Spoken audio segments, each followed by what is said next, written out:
ആകാശവാണി നമസ്കാരം. പ്രത്യേക വാർത്താ ബുള്ളറ്റിൻ വായിക്കുന്നത് കാർത്തിക.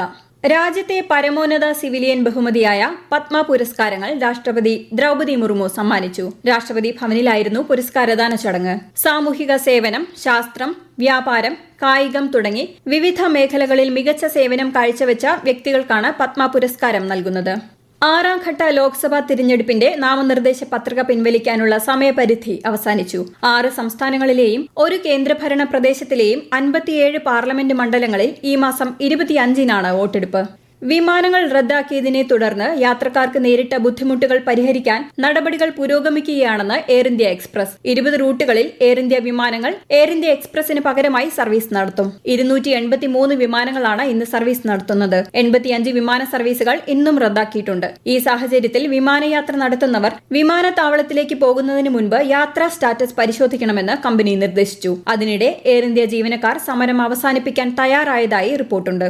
ഈ വർഷത്തെ +2 പരീക്ഷാഫലം പ്രഖ്യാപിച്ചു. 78.69 വിജയശതമാനം. ആകെ പരീക്ഷ എഴുതിയ 3,74,755 പേരിൽ 2,94,888 പേർ ഉപരിപഠനത്തിന് യോഗ്യത നേടിയതായി വിദ്യാഭ്യാസ മന്ത്രി വി ശിവൻകുട്ടി അറിയിച്ചു. കഴിഞ്ഞ വർഷത്തേക്കാൾ 4.26% കുറവാണ് ഉണ്ടായിട്ടുള്ളത്. 39,242 വിദ്യാർത്ഥികൾക്ക് എല്ലാ വിഷയത്തിലും A+ ലഭിച്ചു.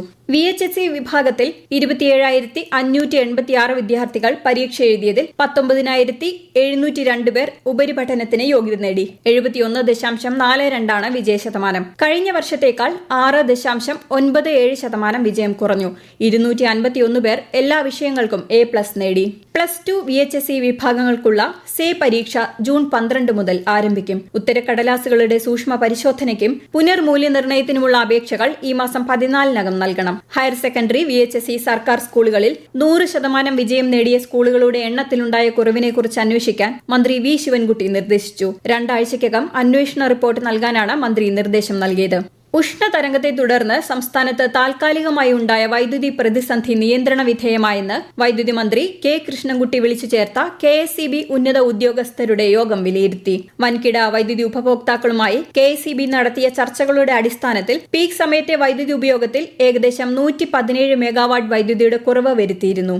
നിക്ഷേപക നയങ്ങളും തന്ത്രങ്ങളും മെച്ചപ്പെടുത്തുന്നത് ലക്ഷ്യമിട്ട് 175 രാജ്യങ്ങളിലെ പ്രതിനിധികളെ പങ്കെടുപ്പിച്ച് സംഘടിപ്പിച്ച വാർഷിക നിക്ഷേപക സമ്മേളനം അബുദാബിയിൽ സമാപിച്ചു. ഈ മാസം 6-ന് ആരംഭിച്ച സമ്മേളനത്തിൽ ഇന്ത്യയിൽ നിന്ന് 35 സ്റ്റാർട്ടപ്പുകളാണ് പങ്കെടുത്തത്. ബംഗ്ലാദേശിനെതിരായ 5 മത്സരങ്ങളുടെ T20 ക്രിക്കറ്റ് പരമ്പര ഇന്ത്യൻ വനിതകൾ സ്വന്തമാക്കി. ഇന്ന് ബംഗ്ലാദേശിലെ സിൽഹെറ്റ് സ്റ്റേഡിയത്തിൽ നടന്ന പരമ്പരയിലെ അവസാന മത്സരത്തിൽ 21 റൺസിന് വിജയിച്ചതോടെയാണ് ഇന്ത്യ പരമ്പര തൂത്തുവാരിയത്. IPL ക്രിക്കറ്റിൽ റോയൽ ചലഞ്ചേഴ്സ് ബംഗളൂരുവിനെതിരെ ടോസ് നേടിയ പഞ്ചാബ് കിങ്സ് ഫീൽഡിംഗ് തെരഞ്ഞെടുത്തു. ധരംശാല ക്രിക്കറ്റ് സ്റ്റേഡിയത്തിലാണ് മത്സരം.